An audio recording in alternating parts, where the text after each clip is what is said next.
in an email that was hacked by WikiLeaks, and I know that the talking point from the Clinton campaign is this is the Russians trying to infiltrate. But beyond that, there is the substance of this email. We learned that the King of Morocco wanted to contribute $12 million to the Clinton Foundation last year, but he only wanted to do it if he could get a face-to-face meeting with Hillary Clinton. Clinton advisor Huma Abedin wrote that the contribution was a non-starter if the king did not get a meeting with Hillary Clinton. Now, ultimately, Hillary Clinton did not make the trip to Morocco because the campaign had already started. But this does raise the kind of concerns that there is a pay-to-play.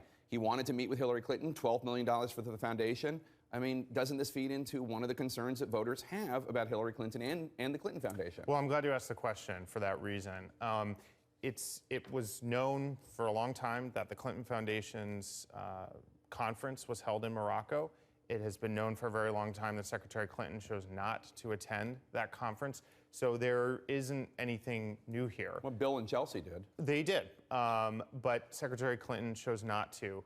And as you pointed out, this was an illegally stolen email put out there by the Russians because they want the campaign to be about this. They want these sort of questions to be raised rather than talking about the real issues. Well, this is a real issue. I mean, pay to play. If people don't like the idea of money going to the Clinton Foundation in exchange for access to the then former Secretary of State. I mean, you can understand why that would trouble people. Absolutely, and it's not true. I'm glad you raised the question because people should understand that never took place.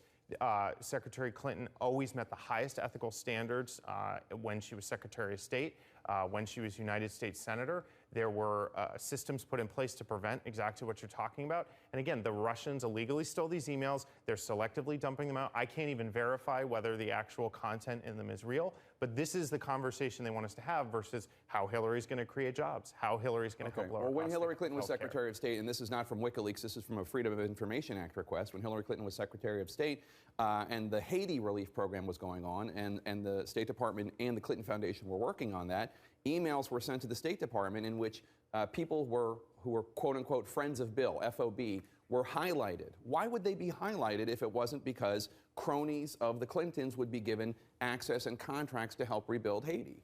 I can't comment on what might have happened to the State Department and what would have been highlighted or not. But again, the State Department has been clear repeatedly. There was never any special favors. Nobody has put up any evidence that any of this actually happened. And the Obama White House and the Department of State put in the highest possible ethical standards, and there's never been